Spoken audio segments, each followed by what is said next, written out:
Estaba tumbado de espaldas en un mar tranquilo y sereno. Las suaves olas golpeaban mi cuerpo y la cálida luz del sol iluminaba mi rostro. No sabía muy bien cómo había llegado hasta aquí, pero aquel lugar me parecía extrañamente relajante, al menos por el momento. Un chirrido lejano, o tal vez un chasquido, llenó el vacío de sonido. Solté un grito ahogado y me fijé en lo que me rodeaba. La luz blanca y amarilla del sol se desvanecía lenta, pero inexorablemente hasta convertirse en un tono azul apagado, mientras el resto del cielo empezaba a oscurecerse. El agua a mi alrededor empezaba a cambiar de un cristalino aguamarina a un oscuro y feo tono granate, que irradiaba desde los lados antes de engullir mi cuerpo sumergido e indefenso. Me invadió un dolor indescriptible. Sabía que tenía que despertarme. Despierta. Abrí los ojos de golpe y me incliné rápidamente para coger el mando de la televisión y apagar el canal que, al parecer, había estado sonando toda la noche. Mientras Estados Unidos y varias naciones del Pacífico se tambaleaban por esta inexplicable tragedia, me estiré en mi sillón reclinable y detuve el flujo diario de noticias que había estado saliendo de mi televisor y llegando a mis oídos. Había oído, pero no escuchado exactamente, a la variedad de expertos que atribuían la culpa a diversas personalidades y organismos. El Tsunami Hall había seguido apareciendo en mi televisión, periódicos y páginas de internet, y era de lo único que se hablaba en la última semana, especialmente en mi casa de Auckland, Nueva Zelanda. La verdad era que ni una sola alma viviente había podido predecir por qué o cómo se había producido este suceso, y yo era una de las pocas personas en la Tierra que iba a tener conocimiento de ello. Siempre supe que mi máster en ciencias celulares y microbiología tardaría un tiempo en dar sus frutos, pero era mi gran pasión desde que mi familia se mudó aquí en medio de la mayor masa de agua de la Tierra. Y aunque mis padres hacía tiempo que habían vuelto a Estados Unidos, yo había decidido quedarme en las islas y seguir interesado por las fascinantes formas de vida que aquí se encuentran, producto de millones de años de evolución aislada.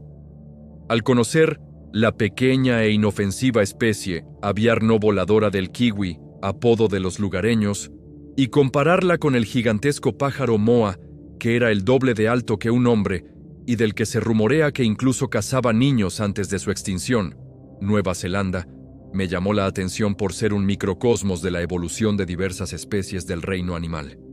Incluso, los nativos de esta extraña y remota isla eran de gran interés. Una cultura totalmente única, casi borrada de las historias, al verse expuesta a una fuerza invasora de guerra y enfermedades. Mi destartalado apartamento de una habitación en un 5º piso no era precisamente la cima del glamour, y por eso aproveché la oportunidad de hacer algo más con mi escasa existencia. Sin mujer, sin hijos, sin familia, con muy pocos amigos locales de los que hablar, ¿qué tenía que perder cuando el 13 de noviembre se pusieron en contacto conmigo con la oferta de un trabajo muy lucrativo? Estaba trabajando en el Centro de Investigación Biológica de la Universidad de Auckland cuando me hicieron la oferta. Por lo que pude deducir, eran estadounidenses, igual que yo. Su presencia y su comportamiento exigían un cierto aura de respeto, que no se ve fuera del personal militar o de las fuerzas del orden. Me informaron de que no me darían toda la información sobre el alcance exacto y las especificaciones de la misión hasta que me reuniese con ellos en el Consulado General de Estados Unidos y aceptara sus condiciones. Esa misma noche hice las maletas. ¿Me está diciendo que el tsunami de Hall es una especie de suceso sobrenatural? Pregunté a los pocos minutos de mi reunión informativa con el mismo hombre de aspecto rudo que se había reunido conmigo la otra noche en la universidad. No es sobrenatural, solo que parece causado por fuerzas fuera del ámbito de lo que consideramos normal. Lo que es exactamente, no estamos seguros, que es parte de la razón por la que su equipo va a investigar el epicentro de este evento, respondió en un tono algo corto. Sí, señor, pero con el debido respeto, y no estoy seguro de si le han informado de esto, soy biólogo especializado en vida celular y microbiana. La biología marina no es mi campo de especialización. No examinarán el mar. Ya tenemos un equipo separado que será enviado para eso en los próximos días, después de reunirse con ustedes en tierra. Hemos descubierto una pequeña masa de tierra que ha emergido cerca del epicentro del tsunami, que hemos designado como UL-IL-52. Me quedé mirando al estoico cabeza de tarro con incredulidad, contemplando si se trataba de algún tipo de broma o no. No es de origen volcánico y no parece tener actividad sísmica. Es una isla de forma ovoide de aproximadamente 3,4 x 1,4 millas de diámetro, alrededor de 3,7 millas cuadradas de superficie terrestre, sin ninguna laguna o atolón circundante significativo. De forma bastante plana, pero se estima que tiene una topografía cóncava inclinada que se eleva 50, tal vez 100 pies. Intenté tragarme la extraña información que me acababan de imponer, pero si tenemos mapas, satélites y GPS, las islas no aparecen en nuestro planeta de la nada. Yo estaba cada vez más nervioso y sudoroso. Bueno, esta sí, respondió con un tono aparentemente tranquilo e imperturbable que me decía que había dado esta información a muchos antes que yo. ¿No crees que es del espacio? ¿Tal vez un asteroide extraterrestre? Es improbable, teniendo en cuenta que habríamos notado una roca de 4 millas cuadradas volando hacia la atmósfera de la Tierra. Un asteroide de ese tamaño sería el fin del mundo, por decirlo menos. Sabemos que salió a la superficie en el centro preciso del tsunami hasta el punto decimal, y sabemos que el tiempo los patrones de las mareas y las corrientes oceánicas se mantuvieron relativamente estándar para esta época del año antes del tsunami de Hall y la aparición de la isla. Me quedé sin palabras. Si lo que decía era cierto, revolucionaría por completo nuestra comprensión de la geología y la tectónica de placas. Puede haber grandes desplazamientos a lo largo de las fallas que provocan cambios masivos de elevación en el fondo marino, e incluso hay casos de islas volcánicas que brotan en periodos de tiempo extremadamente cortos. Pero una isla lo bastante grande como para crear un tsunami así, simplemente apareciendo en medio del océano, era sin duda algo nuevo para mí, e imagino que también para la mayoría de los biólogos convencionales. Su vuelo sale este viernes a las 5 de la tarde. Saldrá en un vuelo comercial de Auckland a Honolulu, y desde allí tomará un vuelo charter a la isla de Oahu, donde se reunirá con el resto de su equipo. La Marina le escoltará a usted y a otros 15 miembros hasta el epicentro, a 160 millas al sureste de la isla de Oahu, en 1970, donde llevará a cabo la investigación y exploración que se le ha asignado durante 2 semanas, tras las cuales se le girará un cheque de $350,000 a su cuenta bancaria. Leí en voz alta el acuerdo de confidencialidad que me había entregado al principio de la sesión informativa. La revelación de cualquier detalle de dicha asignación en UL 1052 o la difusión de cualquier información clasificada obtenida antes, durante o después de que su contrato haya expirado, resultará en muerte bajo el Acta de Espionaje de 1917 y el Acta de Sedición de 1918. Eso es correcto. Cualquier rumor sobre dicha misión o masa terrestre que circule por Internet o en los medios de comunicación será desmentido por la Marina y las Fuerzas Aéreas estadounidenses, y quienes difundan esa información serán tratados como activos extranjeros criminales y tratados en consecuencia. Hawái no podía llegarme antes. A decir verdad, las 9 horas de vuelo se me hicieron eternas, ya que mi corazón bombeaba y mis piernas latían al unísono durante todo el vuelo, por una mezcla de emoción, miedo y ansiedad. Aunque el dinero era una gran ventaja, mi principal motivación era la posibilidad de formar parte de uno de los mayores descubrimientos biológicos y geológicos del siglo XXI. No podía evitar mirar por la ventanilla al abismo negro del océano que rodeaba mi avión, y me preguntaba qué podría haber salido de sus profundidades. Nunca me han asustado demasiado la natación ni el agua, pero algo de las profundidades de los océanos, ríos y lagos siempre me ha inquietado.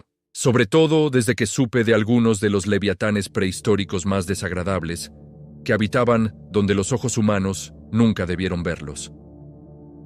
Al llegar a Honolulu, no tardé mucho en reunirme con los trajeados, o más bien, en que ellos se reunieran conmigo. Sin embargo, obtener mis maletas tras el aterrizaje siguió siendo el habitual dolor de muelas. Supongo que hay cosas que ni siquiera la vigilancia masiva del gobierno puede solucionar. Solo tuvimos un par de horas para ponernos al día con nuestros compañeros de tripulación en la base aérea de Hickam antes de despegar, pero sinceramente fue tiempo más que suficiente, ya que solo había otros 4 pasajeros en nuestro avión para mi sorpresa. Curiosamente parecía que yo era el único estadounidense, o al menos el único nacido en Estados Unidos, ya que enseguida me enteré de que los primeros compañeros de trabajo que conocí sin Ikeana eran sudafricanos y casualmente marido y mujer. Antes de que te hagas una idea equivocada, empezó. Sin poco después de que me lo presentaran, mi mujer fue en realidad la primera contratada. Menos mal que vine, muy recomendado en el campo, o probablemente no habría conseguido este trabajo. Sin empezó a divagar sobre cuánto tiempo y por qué habían estado trabajando como antropólogos en Hawái durante lo que me parecieron siglos, cuando decidí presentarme al hombre grande, y digo grande, que estaba sentado frente a nosotros en el hangar de aviones. «¿Usted debe ser de seguridad?», pregunté, haciendo contacto visual con el enorme hombre. «No», intervino rápidamente, con un ligero acento de Europa del Este. «Científico biológico marino». Me disculpé rápidamente por mi error, me presenté y me desplomé en mi silla avergonzado por mi suposición un tanto prejuiciosa, pero Sinonov pareció más o menos reírse de ello contestando. «No solo los hombrecitos con gafas podéis ser inteligentes, ¿sabe? La última de mis compañeras en llegar al hangar, Sofía, una menuda geóloga filipina, fue también probablemente la más agradable, y la única que se presentó a mí. Averigüé que era una de las más jóvenes de allí, solo un par de años mayor que yo con 29, y quizá le habría pedido el número de teléfono si no nos hubieran confiscado los móviles al entrar en la base. Hacía mucho tiempo que no tenía ningún tipo de relación o interacción seria con el sexo opuesto, si era sincero conmigo mismo. «Oye, ¿le has echado un vistazo a ese tal Simonov?», me susurró irónicamente Sofía al oído cuando subimos al avión. «Debe medir por lo menos 1,90 m, y es igualito al actor de la película Terminator. ¿Sabes? Es imposible que sea nuestro experto en vida marina». Me limité a dedicarle una sonrisa y a asentir con la cabeza mientras tomaba asiento, contento de ver que al menos alguien tenía sentido del humor. Me informaron de que el resto de la tripulación ya nos esperaba en la base de las Fuerzas Aéreas de la isla de Guam, la mayoría de la cual había fletado ya un vuelo directamente desde la parte continental de Estados Unidos. Y por lo tanto, íbamos a partir casi tan pronto como nuestra llegada a una de las islas más remotas del planeta. El resto de nuestro equipo era más o menos el que yo esperaba para una expedición como esta. Incluyéndome a mí, éramos 2 biólogos, 3 antropólogos, 4 geólogos, 4 militares y expertos en supervivencia, incluido un médico de campo que hacía las veces de dietista del equipo, 3 expertos en arqueología, paleontología y cualquier otro campo que el gobierno estadounidense considerase relevante para nuestra misión. Aún no sabía si acabaríamos siendo amigos para toda la vida después de esta oportunidad asombrosa e innovadora, pero sabía que no iba a tomármelo como unas vacaciones. Nos pagaban, y nos pagaban generosamente por una razón: que fuéramos los mejores o los más profesionales científicos en nuestro campo no era importante. Después de conocer a algunos de los otros pasajeros de nuestra escolta naval de mediodía de duración, no tardé en darme cuenta de que casi todos los que participábamos en esta misión teníamos algo en común. No teníamos familia, pocos amigos y conexiones mínimas en casa. Yo no era más que un becario glorificado cuando me contactaron los hombres del gobierno. Simonov estaba en paro. Sofía acababa de terminar su máster. Nuestro antropólogo más excéntrico, Allen, participaba en esa extraña nueva moda en la que los millennials viven en sus furgonetas y viajan por todo el país. Y la mayoría de los demás miembros de la tripulación no parecían tener realmente trabajos estables, según aquellos con los que hablé. Ninguno tenía hijos. Esto, sin duda, garantizaría nuestra máxima concentración y devoción a esta expedición, razonablemente corta. Sabía que, en los marines, este tipo de mentalidad requiere meses de entrenamiento, Pero elegir a dedo a los solitarios y marginados de la sociedad aceleraba exponencialmente ese proceso. Para la mayoría de los demás miembros más integrados de la sociedad, dudarían antes de arriesgar su vida para salvar a un miembro de su tripulación si tuvieran hijos o seres queridos en casa. Es decir, si la misión llegara a ese punto. Uno de los arqueólogos, Rick, no paraba de hablar de cómo el dinero que iba a ganar con esta misión iba a arreglar su maltrecho matrimonio con su mujer en casa. Imagino que una ventaja añadida es que muy poca gente vendría a indagar en caso de cualquier desaparición en la misión, teniendo en cuenta que teníamos prohibido bajo pena de muerte informar a cualquier parte externa de nuestro paradero durante las 2 semanas siguientes. No me cabía duda de que la única razón por la que Sin había sido reclutado era para que no viniera a buscar a su mujer si le ocurría algo, pero desde luego no iba a decírselo. Era una revelación un poco desconcertante, por no decir otra cosa, pero comprensible. Casi todo el mundo se agolpó en torno a la proa del barco, cuando alguien consiguió divisar la más mínima mancha en el horizonte.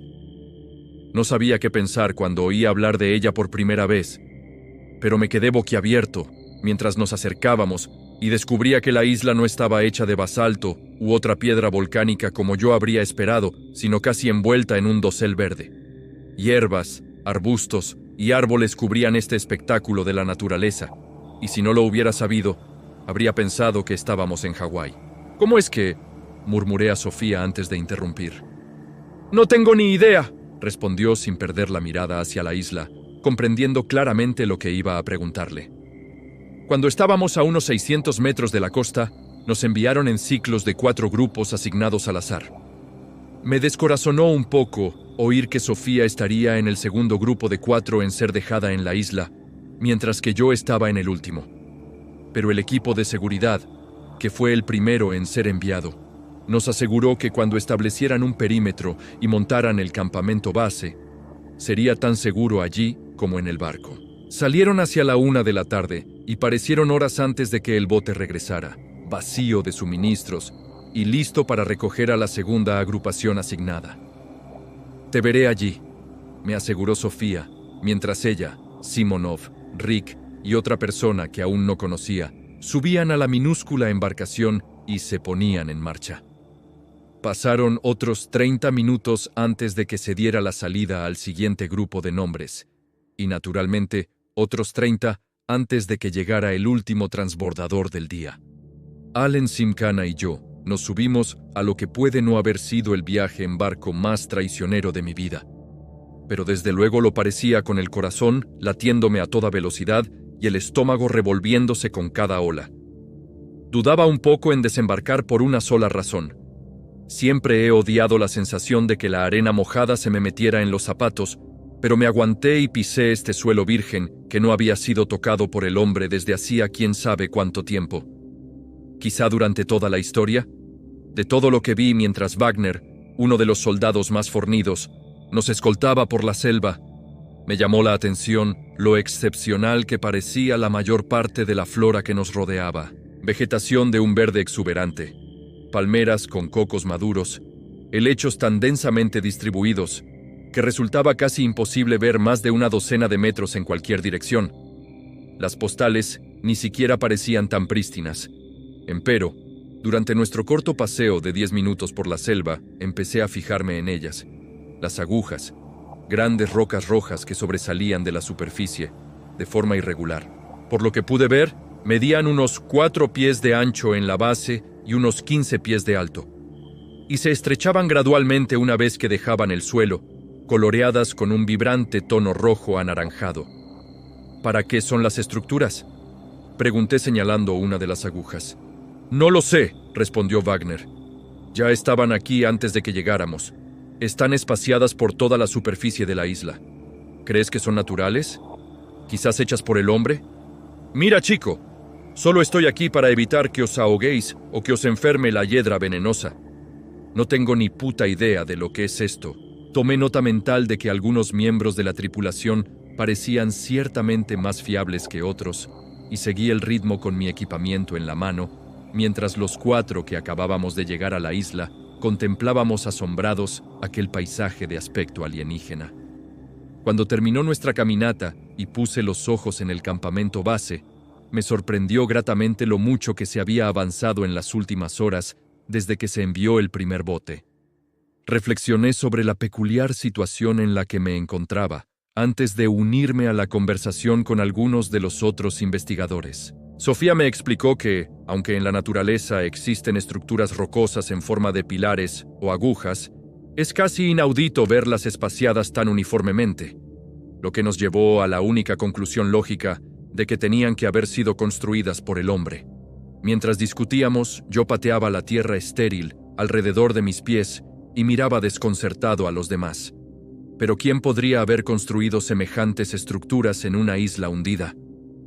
Pregunté al resto de la tripulación haciendo hincapié en lo de hundida, y además tan lejos, que Cana sugirió que tal vez algún gran pueblo marinero había poblado la isla hace generaciones, solo para que se hundiera debido al desplazamiento de las placas tectónicas, antes de resurgir tras el reciente tsunami de Hall, pero fue rápidamente rechazada por los geólogos que revelaron que habría sido imposible que una isla de este tamaño desapareciera sin que toda la placa se hundiera o el nivel del mar subiera, lo que también habría afectado gravemente a las islas vecinas. Creo que esto responde a la pregunta de si están hechas por el hombre o no, intervino Sofía, muy de acuerdo con el equipo. ¿Pero cómo se formaron?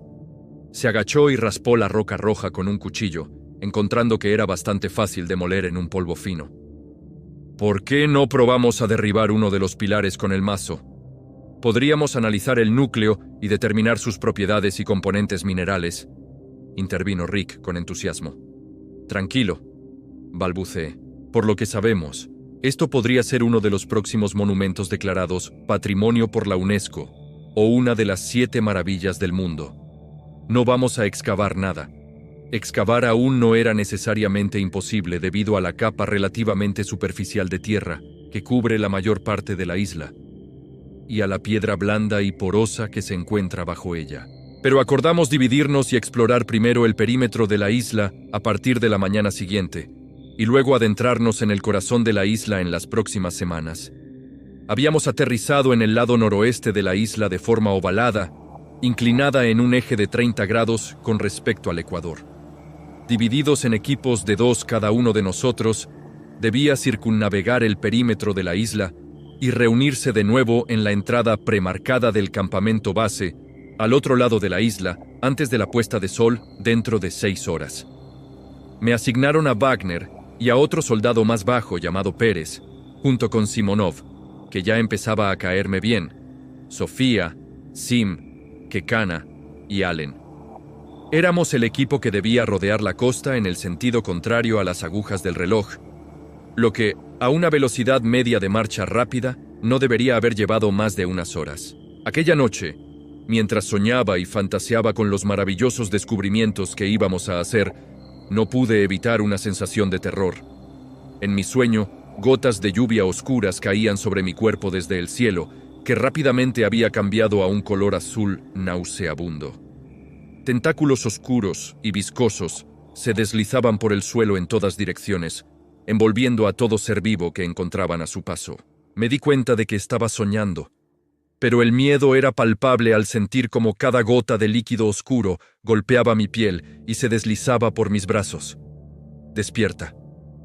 Mis ojos se abrieron de golpe.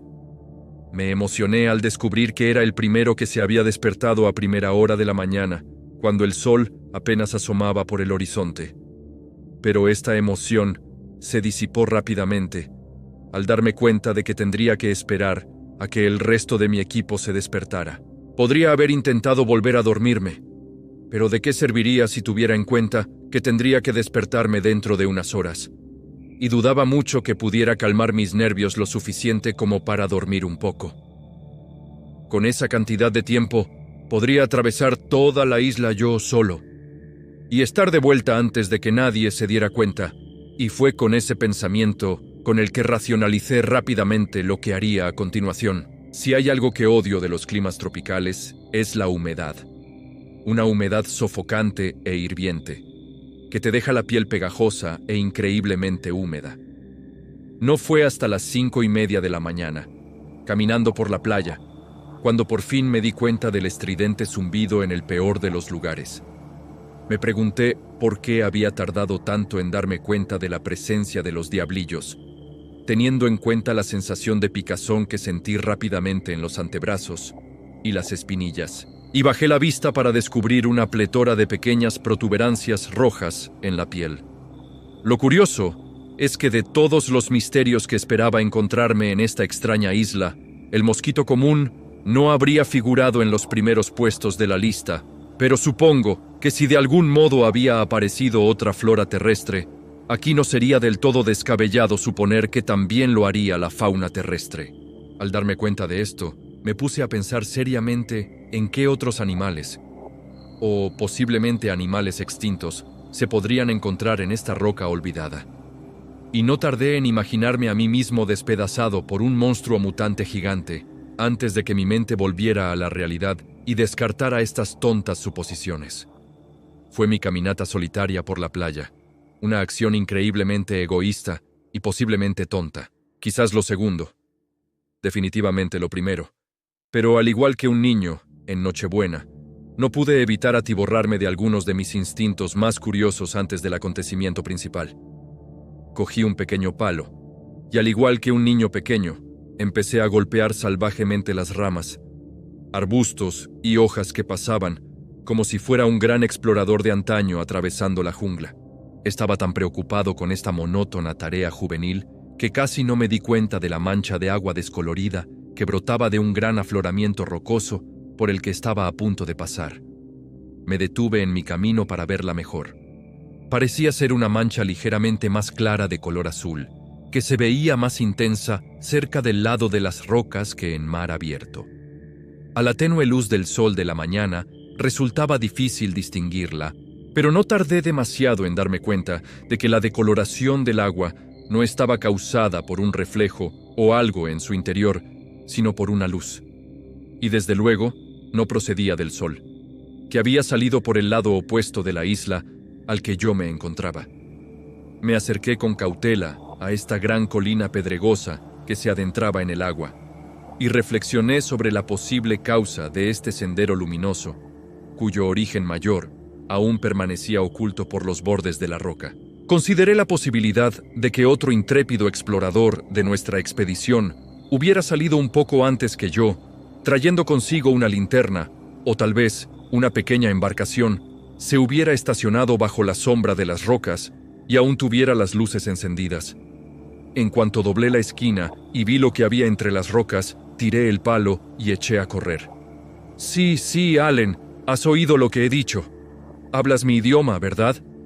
Solté un poco más duro de lo que hubiera querido que sonara. Mi agitación era un poco injustificada, si tenemos en cuenta que estaba despertando a mi compañero de tienda unas 2 horas antes de la hora prevista para levantarnos. Pero después de la tercera vez que balbuceó, ¿qué?, con los ojos entreabiertos y la boca abierta, ya casi no podía más. Allen, escucha. Me levanté un poco temprano para ver si podía conocer un poco sobre el sendero que teníamos programado para hoy, cuando encontré esta enorme roca en el borde de la costa, y en esa roca frente al océano había una cueva. ¿Y qué?, respondió rápidamente, antes de intentar darse la vuelta y golpearme perezosamente con la mano. Una cueva con una maldita luz azul saliendo de ella. Eso despertó un poco su curiosidad, aunque su mente siguiera a medio camino en el país de los sueños. Finalmente, se desplomó hacia adelante y se sentó en su saco de dormir antes de responder. ¿Estás seguro de que era de la cueva? Solo hay una forma de averiguarlo. Leyendo sus caras, algunos de los tripulantes desconfiaban personalmente de mí. Otros sentían curiosidad, pero casi todos se mostraban escépticos ante mis afirmaciones sobre una cueva fantasma resplandeciente. Intenté explicar mi razonamiento de por qué teníamos que irnos lo antes posible, en lugar de a las 9 de la mañana. Mira, no sabemos si se trata de algún tipo de proceso natural que ocurre en esta isla, y cuánto va a durar. Podría haberse disipado para cuando lleguemos allí esta tarde.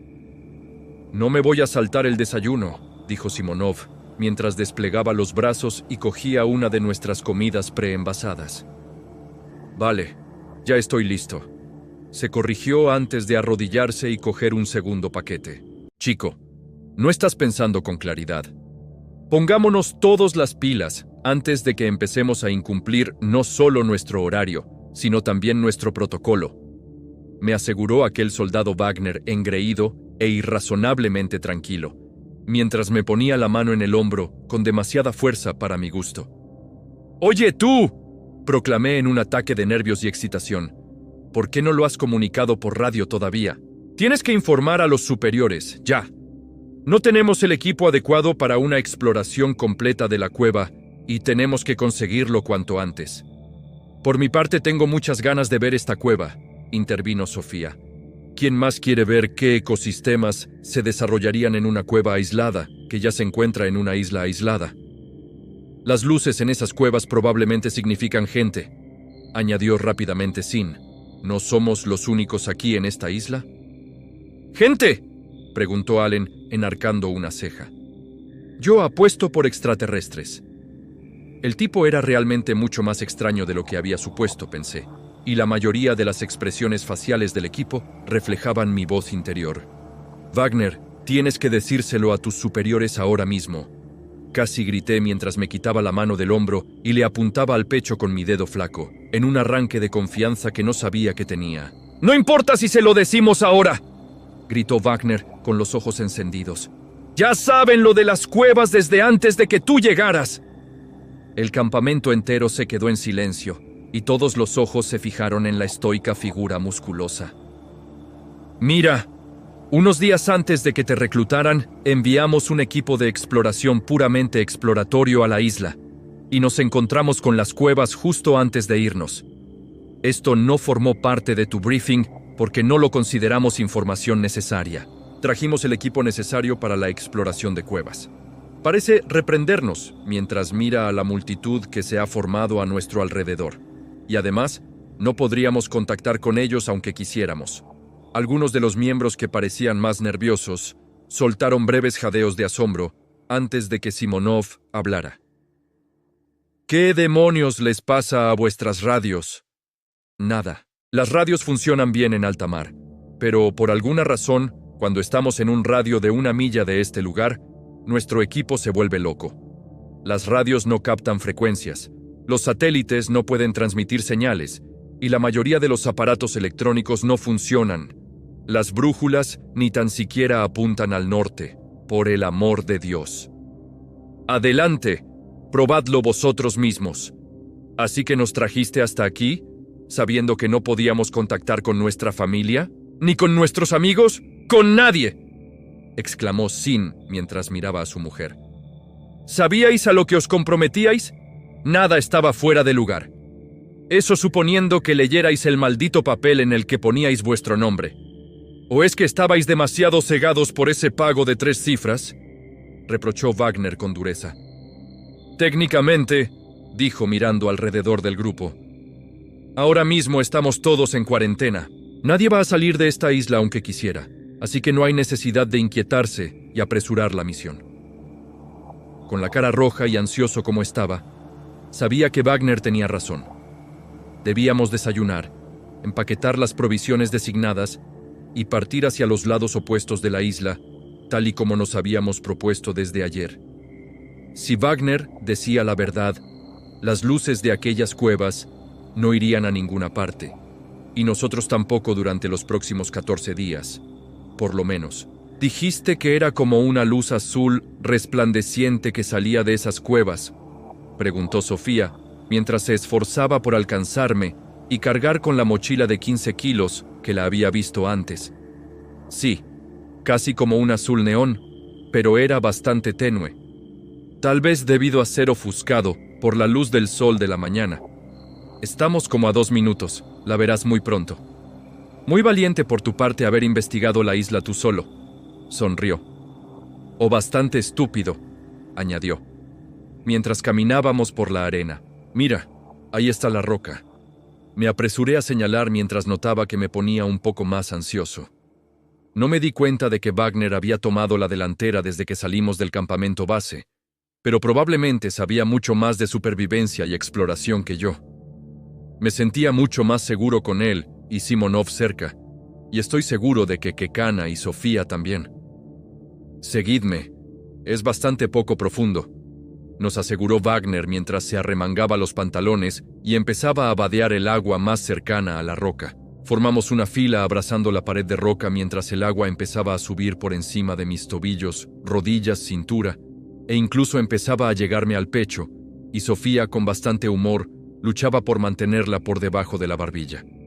Pero al cabo de un rato, el fondo del mar empezó a subir de nuevo, mientras llegábamos a la boca de la cueva. «Esta es la roca que viste, ¿verdad?». Simonov se inclinó para preguntarme. «No veo ninguna luz. Estaba aquí. Tal vez el sol es demasiado brillante en este momento del día». Al final, todos conseguimos salir del agua, la mayoría con aspecto de acabarnos de bañar con la ropa puesta, y nos apiñamos alrededor de la entrada de la cueva. Unas fauces circulares de unos 3 metros de alto y quizá la misma anchura de ancho. No obstante, a diferencia de antes, no había luces espectaculares parpadeando o brillando de ningún tipo. Solo una cueva oscura con un anodino limo grisáceo cubriendo las paredes, probablemente formado por algún tipo de alga u hongo. «Así que, chico, ¿has terminado de mojarte los pantalones?», comentó Wagner sarcásticamente. «Entraremos, y cuando hayamos terminado de perder el tiempo, volveremos por donde vinimos y rodearemos el perímetro de la isla como habíamos planeado». «Bueno, ¿a qué estamos esperando?», dije sacando mi linterna frontal y pasando junto a él. «¡Vamos!».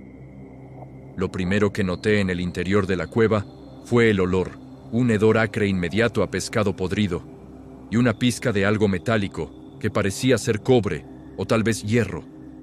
Por no mencionar el espectacular aumento de la humedad, que hacía que el almizcle de la cueva fuera tan penetrante que me parecía estar respirando los nocivos productos químicos directamente en la boca con cada bocanada, lo cual supongo que técnicamente era cierto a nivel microscópico. No es el lugar más romántico, pensé, mientras miraba a Sofía, que se tapaba la boca y la nariz con un paño. «¿Qué te parecen las paredes de esta cueva?», le grité a Sofía después de caminar unos 200 metros. La inclinación del túnel era tal que la entrada de la cueva ya estaba completamente oculta a nuestras espaldas, y ni un ápice de los rayos del sol podía alcanzarnos en aquellas profundidades. «Ni siquiera puedo ver las paredes o saber qué tipo de roca hay bajo ellas debido a esta basura que lo cubre todo», ella respondió. «¿Qué es eso?», preguntó Sofía, señalando con el dedo un punto más oscuro del suelo en el interior de la cueva. Sin decir una palabra, encendí rápidamente la linterna y corrí unos 6 metros por la cueva hacia el objeto que parecía estar incrustado en el suelo.